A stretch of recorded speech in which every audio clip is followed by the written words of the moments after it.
जैसा कि last episode में हमने देखा था कि सेंट जीशांग की डेथ के बाद स्मॉल टाउन का नया सेंट मास्टर रुआन बन गए थे और उन्होंने स्मॉल टाउन के रूल्स को और भी ज्यादा स्ट्रिक्ट बना दिया। साथ ही साथ डेली डायनेस्टी उनके साथ जुड़ना चाहती थी। साथ ही हमने देखा था कि एल्डर वांग ने माओ कुजान की ग्रैनी को ब्रिज क्रॉस करवा कर रिवर गॉड बना दिया ताकि वो मास्टर रुआन की सोड मेकिंग के लिए वाटर स्पिरिट बना पाए।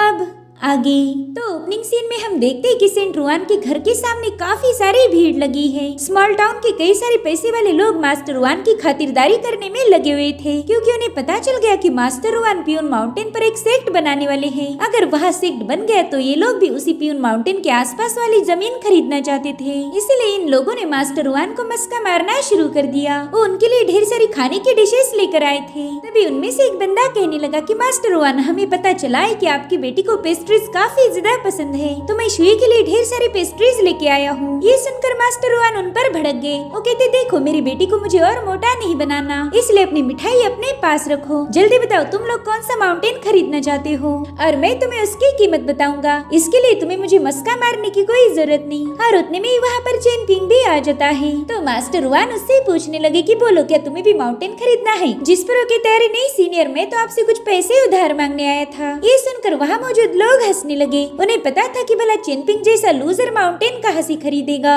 ये तो खुद ही इतना गरीब है। तभी चेनपिंग उन लोगों को नजरअंदाज करते हुए मास्टर युआन से कहता है कि मुझे बस 15 या 16 सिल्वर टेल्स की जरूरत थी। दरअसल उस मास्टर युआन को जब मैंने टाउन में भगाया था तब उसने कई सारे लोगों के घर तोड़ दिए। अब वो लोग मुझसे ही पैसे मांग रहे हैं और मुझे भी लगता है कि मैंने उन्हें पैसे दे देने चाहिए। आफ्टर ऑल उस मंकी फेस मास्टर को मैंने ही तो उकसाया था ना। जिस पर सेंट रुआन कहती कि हर गलती को अपने सिर पे मत लिया करो। अब वहाँ मौजूद लोग चेनपिंग से कहने लगे कि मास्टर रुआन इस टाउन के सबसे इम्पोर्टेंट पर्सन बन चुके हैं, उनसे पैसे मांगने में तुम्हें शर्म आनी चाहिए थी। अब जल्दी से यहाँ से दफा हो जाओ। और तभी उनके पीछे से आवाज आई कि चेनपिंग ने नहीं बल्कि तुम लोगों ने यहाँ से कट लेना चाहिए। वो लोग देखते कि शुई के हाथ में एक हथौड़ा है जिससे वो लोग काफी ज्यादा डर गए थे। अब शुई चेनपिंग से कहती, चलो मेरे साथ, मैं तुम्हें एक्यूपंक्चर के कुछ और पॉइंट सिखाना चाहती हूँ। जिस पर मास्टर रुआन कहने लगे कि पहले तो तुम ढंग से सीख लो फिर इसे सिखाना। मैं जानता हूँ तुम्हें कुछ नहीं आता। चलो अभी सिल्वर टेल्स लेकर सीधे मार्केट चली जाओ। मेरे लिए एक बढ़िया क्वालिटी की वाइन और 2-4 पेस्ट्रीज खुद के लिए भी खरीद लेना। तो शुई तुरंत ही सिल्वर टेल्स लेकर मार्केट की तरफ रवाना हो गई। इधर मास्टर रुआन चेनपिंग को डेली डायनेस्टी ने दिया हुआ मैप शो करने लगे। वो कहते, ये देखो ये हमारे टाउन के आसपास के माउंटेन्स और रिवर का मैप है। मैं जानता हूँ तुम्हारे पास गोल्ड और कॉपर कॉइन्स के 2 बैग्स थे। तो कहते, हाँ सीनियर, मेरे पास सिल्वर नहीं था इसलिए मैं आपसे उधार लेने आया। जिस पर वो कहते, चेनपिंग सिल्वर को मारो गोली, अभी गोल्ड और कॉपर सबसे ज्यादा वैल्यूएबल है। अगर तुमने उन पैसों का यूज करके यहाँ पर माउंटेन्स खरीद लिए तो तुम्हारे जितना रईस इस टाउन में कोई नहीं होगा। देखो पियून माउंटेन के आसपास जितने भी माउंटेन्स है उन सभी को डेली डायनेस्टी के एम्परर ने सील किया है। वो इन माउंटेन्स को उन्हीं को बेचने वाला है जिनके डेली डायनेस्टी के साथ अच्छे रिलेशंस होंगे। साथ ही साथ फ्यूचर में इन्हीं में से माउंटेन गॉड भी बनाए जाएंगे। उनके पास 3 माउंटेन गॉड्स और एक रिवर गॉड की पोजीशन है। आगे चलकर ये एरिया हजारों मीलों तक बढ़ाया जाएगा, यानी कि यहाँ पर अब काफी सारा पैसा आने वाला है। जो भी इसमें अभी इन्वेस्ट करेगा फ्यूचर में उसे किसी बात की टेंशन नहीं होगी क्योंकि ये सारे माउंटेन स्पिरिचुअल एनर्जी से भरे हुए हैं। तो चेनपिंग मास्टर रुआन से कुछ हिल्स के बारे में पूछने लगा। वो कहता है, मास्टर मुझे इस इलाके की कीमत बताओ। तो कहते, इसके लिए तुम्हें बस एक ही स्प्रिंग फेस्टिवल कॉइन देना होगा। ये सुनकर तो चेनपिंग के होश ही उड़ गए। मास्टर रुआन कहते हैं कि अगर तुम कोई बड़ा सा माउंटेन सिलेक्ट करोगे तो उसकी कीमत होगी लगभग 10 कॉइन्स, इससे ज्यादा बिल्कुल नहीं। सच बताओ तो डेली डायनेस्टी के पास पैसों की कोई कमी नहीं, उन्हें बस लोगों के साथ अच्छे रिश्ते बनाने हैं। तो चेनपिंग उनसे कहता है, सीनियर समझो आज अगर मैंने कोई माउंटेन खरीदा और कल मैं मर गया तो मेरे माउंटेन का क्या होगा? चेनपिंग के इस सवाल से मास्टर रुआन भी इम्प्रेस हो गए। वो कहते, बच्चे तुम हो तो बहुत छोटे मगर अकल तुम में हमारी शुई से भी ज्यादा है। देखो मुझे नहीं लगता कि मेरे होते हुए तुम मारे जाओगे। मैं मानता हूँ कि मैं थोड़ा सा गुस्से वाला हूँ लेकिन मेरे सेंट जीशांग जितने रूल्स और प्रिंसिपल्स नहीं है। अगर तुम जानबूझकर किसी से पंगे नहीं लोगे तो मैं हमेशा तुम्हें प्रोटेक्ट करूंगा, इसलिए तुम उसकी फिक्र मत करो। लगभग 300 सालों तक डेली डायनेस्टी माउंटेन को वापस नहीं ले सकती। मैंने उनके साथ ऐसे ही डील की है, बाद में भी वो तुमसे तुम्हारा माउंटेन छीन नहीं सकते। इनफैक्ट मैंने तो खुद के लिए भी 3 माउंटेन्स खरीद लिए हैं। तुम एक काम करो, फेंगशुई माउंटेन को खरीद लो, वो मेरे माउंटेन के बिल्कुल साइड में है। वहाँ से तो हम हमेशा कांटेक्ट में रहेंगे। अगर आगे चलकर तुम यहाँ से कहीं दूर भी चले गए तो तुम माउंटेन मेरे पास किराए पर रख सकते हो। मैं तुम्हें हर साल उसका प्रॉफिट दे दिया करूंगा। तुम बस आराम से बैठकर अपने हिस्से के कॉइन्स गिनते रहो। जिस पर चिनपिंग उनसे पूछने लगा कि सीनियर, अगर मैंने माउंटेन परचेस किए तो यहाँ के लोगों को मुझसे जलन तो नहीं होगी ना? पता चले उन्होंने गुस्से में आकर मुझे खत्म कर दिया। ये सुनकर मास्टर वान हंसने लगे। वो कहते, मेरे होते हुए तुम्हें कोई कुछ भी नहीं कर सकता। तो चिनपिंग कहता है, ठीक है सीनियर, फिर मैं इसके बारे में सोचता हूँ। तो कहते, हाँ मगर जल्दी डिसाइड करो। कई सारे लोग इन माउंटेन्स को खरीदने के लिए बेताब है। अब चिनपिंग मास्टर वान से मिलने के बाद मार्केट पहुँच गया, जहाँ पर उसकी मुलाकात हुई बाओपिंग से। उसे बताती कि चिनपिंग, हम स्मॉल टाउन छोड़कर बहुत दूर जा रहे हैं, अब आगे की हमारी पढ़ाई वहीं पर होगी। तो चिनपिंग उसका लाड करते हुए कहने लगा कि तुम अपना अच्छे से ख्याल रखो और हाँ, मन लगाकर पढ़ाई करना। सेंट जीशांग को एक दिन तुम पर जरूर से नाज होगा। और तभी सीनियर माँ बाओपिंग को गुस्से से कैरेज में बैठने के लिए बता देते हैं। वहीं दूसरी तरफ शुई उसके फादर के लिए वाइन खरीद कर ब्रिज के पास पहुँच चुकी थी। वो कहती, बेचारा चिनपिंग हमारे यहाँ पर काम करेगा, लेकिन मुझे नहीं लगता कि फादर उसे इसका पेमेंट देने वाले हैं। अगर वो कुछ पैसे उधार मांग रहा था तो फादर ने उसे पैसे दे देने चाहिए थे, मगर नहीं, वो तो चिनपिंग को एक कॉइन भी फेंक कर नहीं मारने वाले। इसलिए मुझे ही मजबूरी में आकर पैसों की चोरी करनी पड़ी। जिसके बाद वो ब्रिज पर रुक जाती है। उसने तुरंत ही अपनी पावर्स को एक्टिवेट करते हुए फायर ड्रैगन को समन कर लिया, जो कि दिखने में काफी ज्यादा शानदार था। अब वो ड्रैगन सीधा रिवर के बॉटम में चला जाता है। वो वहाँ पर किसी को ढूंढ रहा था और तभी शुई उस पर सवार हो गई। उसने अपनी फायर पावर का यूज करते हुए रिवर गॉड को ट्रैप कर दिया था। शुई उससे पूछती कि बताओ तुम यहाँ पर क्या कर रही हो, और मैंने तुम्हारे अंदर बहुत ही स्ट्रॉन्ग किलिंग इंटेंट को महसूस किया। क्या तुम सच में मुझे मारना चाहती थी? वेल, अगर ऐसी बात है तो ये ख्याल दिल से निकाल दो। शायद तुम्हें पता ही नहीं कि मैं आगे चलकर 6 रिवर गॉड्स को मारने वाली हूँ। यही मेरी किस्मत है। कहीं ऐसा ना हो कि तुम भी उन 6 रिवर गॉड्स में शामिल हो जाओ। जिस पर वो रिवर गॉड कहती कि प्लीज मेरा यकीन करो, मेरे आपको लेकर कोई गलत इरादे नहीं थे। मैं तो बस आपके फादर मास्टर रुआन के लिए वाटर स्पिरिट क्रिएट कर रही हूँ, ताकि उन्हें सोर्ड को फोर्ज करने में आसानी हो। जिस पर शुई कहने लगी कि उस दिन तुम मेरे दोस्त चिनपिंग को भी घूर रही थी। अगर तुमने उसके खिलाफ कोई भी एक्शन लिया तो मैं एक ही सेकंड में तुम्हें जलाकर राख कर दूंगी। जिस पर वो रिवर गॉड कहने लगी कि मैं तो चिनपिंग को मारने का सोच भी नहीं सकती। उस दिन चिनपिंग बॉक्सिंग की प्रैक्टिस कर रहा था, तो मैं बस क्यूरियस होकर उसकी मूव्स देख रही थी। इसके अलावा मेरा और कोई इंटेंशन नहीं था। तो शुई तुरंत ही ब्रिज पर वापस आके अपने फायर ड्रैगन को दोबारा से ब्रेसलेट में बदल देती है। इधर वो रिवर गॉड दर्द के मारे तड़प रही थी। वो शुई से कह रही थी कि आपने तो मुझ पर अटैक भी नहीं किया, फिर मुझे इतना दर्द क्यों हो रहा? जिस पर शुई कहती, माफ करना, मैं तुम्हें बताना भूल गई। दरअसल मेरे पास फायर गॉड की बॉडी है, साथ ही साथ वाटर की भी पावर। इसी वजह से तुम्हें थोड़ी सी तकलीफ होगी, मगर याद रखना आइंदा से तुम चिनपिंग से दूर रहोगी। तो रिवर गॉड तुरंत ही उसकी बात मान जाती है। आप शुई के वहाँ से जाते ही रिवर गॉड को मास्टर कुवाई की आवाज आई। उस पर गुस्सा करते हुए कहने लगा कि शुई पर किलिंग इंटेंट मत डालो, आगे चलकर वो कई सारे रिवर गॉड्स को मारने वाली है और उनमें से सबसे पहले नंबर पर तुम हो। देख लेना मेरी फ्यूचर प्रेडिक्शन कभी गलत नहीं होती। ये सुनकर उस रिवर गॉड को भी अब काफी ज्यादा टेंशन आ गया था। इधर शुई अपने फादर को बढ़िया क्वालिटी की वाइन बताकर घटिया शराब पिला रही थी, क्योंकि उसने वाइन को दिए हुए पैसों में से चिनपिंग के लिए कुछ पैसे साइड में रख दिए थे। वो कहती, फादर मुझे नए साल की शॉपिंग करनी है, वैसे भी मेरे 2 कॉपर कॉइन्स के बैग आपके पास जमा है, तो प्लीज उसमें से एक बैग मुझे वापस दे दीजिए ताकि मैं अच्छे से शॉपिंग कर पाऊँ। जो सुनकर मास्टर रुआन कहने लगे कि तुम एक काम करो, अपने दोस्त चिनपिंग से ही कॉइन्स ले लो, वैसे भी वो अब काफी ज्यादा रईस बन चुका है, उसके जितना अमीर बंदा अब हमारे पूरे टाउन में नहीं है। तो शुई कहने लगे, अरे आपका दिमाग तो सही है ना, भला मैं चिनपिंग से पैसे कैसे मांग सकती हूँ, और वैसे भी वो बहुत ही ज्यादा गरीब है, वो खुद ही आपको सवेरे सिल्वर टेल मांग रहा था। जिस पर मास्टर वन कहते, अच्छा मतलब चिनपिंग के पैसे पैसे और तुम्हारे बाप के पैसे पैसे नहीं है, क्यों? सही कहा ना मैंने, जाओ अपने दोस्त चिनपिंग से ही पैसे मांगो, मैं तो तुम्हें एक कॉइन नहीं देने वाला। जिस पर शुई कहती कि वो मेरा दोस्त थोड़ी ना है, मैं तो उसे ठीक से जानती भी नहीं। ये सुनकर तो मास्टर वन को ठसका ही लग गया। वो कहते, वाह बेटा वाह, पूरा दिन तुम उस चिनपिंग के साथ टाइम पास करती हो और अब मुझे बता रही कि मैं तो उसे जानती भी नहीं। अगर वो तुम्हारा दोस्त नहीं है तो फिर तुमने अपने बाप के लिए घटिया शराब लाकर चिनपिंग के लिए पैसे साइड में क्यों रखे? तुम्हें क्या लगता है मुझे शराब की क्वालिटी समझ नहीं आती? अरे मेरे जितना पियक्कड़ इस टाउन में कोई नहीं। इतना ही नहीं, मैंने तुम्हें पेस्ट्रीज खाने के लिए पैसे दिए थे, वो भी तुमने साइड में रख दिए, और अब ऊपर से मुझे मेरी सेविंग्स में से भी सिल्वर कॉइन मांग रही हो, वो भी किसके लिए? उस कमीने चेनपिंग को उधार देने के लिए। मेरी प्यारी बिटिया रानी, तुम्हें क्या लगता है तुम अपने बाप को उल्लू बनाओगे और उसे समझ नहीं आएगा? पता नहीं यार तुम्हें कब अकल आएगी। अब मास्टर वान की डांट सुनते ही शुई ने जोर जोर से रोना शुरू कर दिया।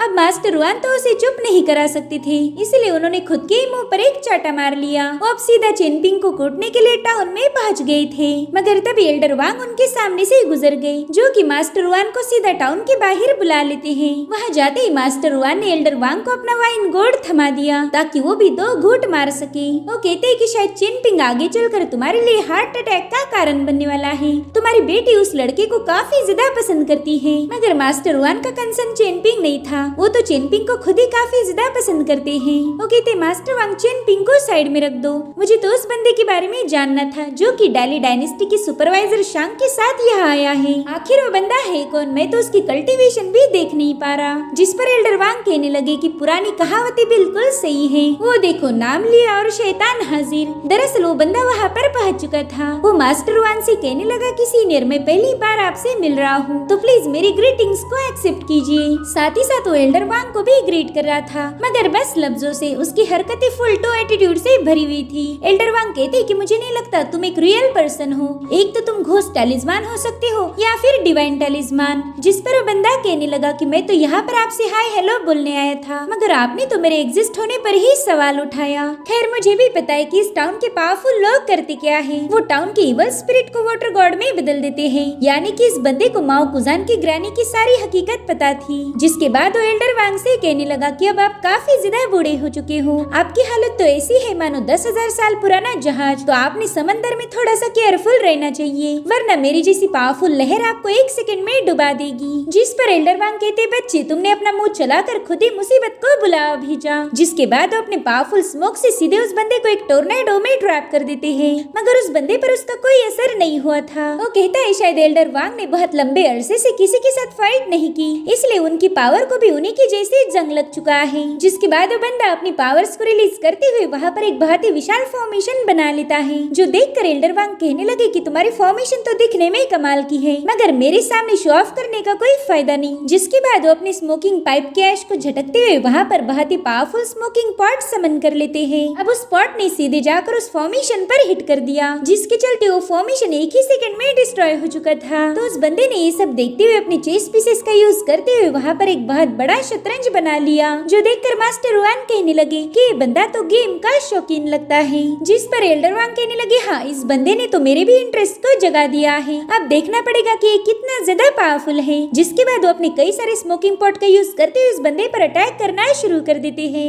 इधर वो बंदा अपनी पावरफुल शील्ड बनाते हुए कहने लगा कि एल्डर की इच्छा है तो मैं मना कैसे कर सकता हूँ, अगर आपको मेरी पावर्स देखनी है तो मैं जरूर से शो करूंगा। वेल मेरे साथ फाइट करके आपकी भी थोड़ी सी प्रैक्टिस हो जाएगी। जिसके बाद वो भी अपने चेस पीसेस को थ्रो करते हुए एल्डर वांग के अटैक को डिस्ट्रॉय कर देता है। साथ ही उसने वहाँ पर एक फॉर्मेशन क्रिएट करके एक बहुत ही पावरफुल सोर्ड को समन कर लिया, जिसका यूज करते हुए वो एल्डर वांग पर अटैक कर देता है, मगर एल्डर वांग ने अपनी स्मोकिंग पाइप से उसे साइड में हटा दिया। वो कहते हैं कि ये वाली टेक्निक काफी लोगों को पता है, मगर वो तुम्हारी जितना अच्छे से इसे यूज नहीं कर पाते। इधर वो बंदा अपनी उसी सोर्ड में चेस पीसेस को ऐड करके वहाँ पर एक विशाल सोर्ड क्रिएट कर देता है, जो देखकर एल्डर वांग कहने लगे कि अब इस गेम में मुझे काफी ज्यादा मजा आ रहा। तब तक उन्होंने अपने स्पिरिट फॉर्म को भी समन कर लिया था, जो कि उस बंदे की सोर्ड को अपनी ताकत लगाते हुए 1 ही सेकंड के अंदर ब्रेक कर देता है। साथ ही साथ एल्डर वांग ने उस पर थंडर बरसाना भी शुरू किया था, जो देखकर वो बंदा कहने लगा कि एल्डर मुझे नहीं लगता आप इस फाइट को फ्रेंडली ले रहे हो, मेरे ख्याल से आप फुल टू सीरियस हो कि मेरे साथ फाइट कर रहे। शुक्र मनाओ कि अभी तक मैं इस फाइट में सीरियस नहीं हुआ था, वरना आपके लिए मसला हो जाता। जिसके बाद वो भी अपनी सेलेस्टियल लायन को समन करते हुए सीधे एल्डर वांग पर हल्ला बोल देता है।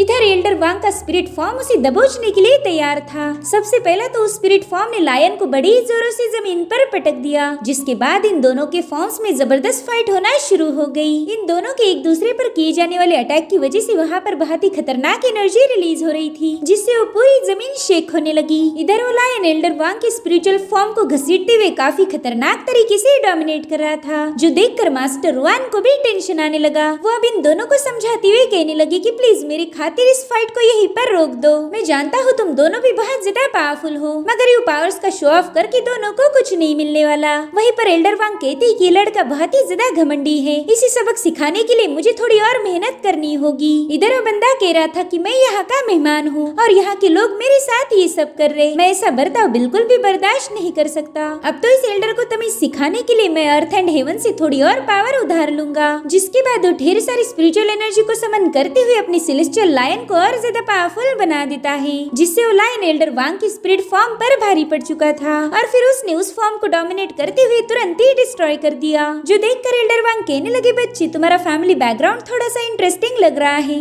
मगर मुझे नहीं लगता कि तुम पावरफुल फैमिली से बिलोंग करते हो। जिसके बाद वो एक बार फिर से अपने स्मोक का यूज करते हुए अपना एक और स्पिरिट फॉर्म क्रिएट कर देते हैं, जो कि अपनी पावर शो करते हुए सेलेस्टियल लाइन के सामने कूद गया था। साथ ही साथ इन दोनों की पावरफुल स्पिरिचुअल ऑरा ने उस पूरे एरिया की वाट लगा दी थी और अब तो दोनों एक दूसरे को बहुत ही खतरनाक तरीके से घूर रहे थे। जो देखकर मास्टर वान कहते कि आप लोगों ने रुक जाना चाहिए, मगर ये दोनों उनकी एक नहीं सुनते। उन्होंने एक बार फिर से अपनी पावर्स को एक्टिवेट किया था। एल्डर वांग देखते कि वो बंदा बहुत ही ज्यादा स्मार्ट है, वो बिल्कुल भी गिव अप करने के लिए तैयार नहीं था। तो अब एल्डर वांग भी अपनी स्पिरिचुअल फॉर्म के साथ उस बंदे पर अटैक करने के लिए रेडी हो गए। जिसके बाद ये दोनों भी एक दूसरे पर अटैक करने के लिए आगे बढ़ने लगे, मगर इससे पहले कि इन दोनों में क्लैश हो, वहाँ पर एक तीसरा स्पिरिट फॉर्म आ चुका था, जो कि है मास्टर रुआन का। वो इन दोनों को अपनी पूरी ताकत लगाते हुए पीछे ढकेलने लगे। जिसके बाद वो कहते हैं कि अगर तुम दोनों नहीं रुके तो फिर मुझे भी इस फाइट में इन्वॉल्व होना पड़ेगा और फिर तो ये पूरा की पूरा इलाका डिस्ट्रॉय होने से कोई रोक नहीं सकता,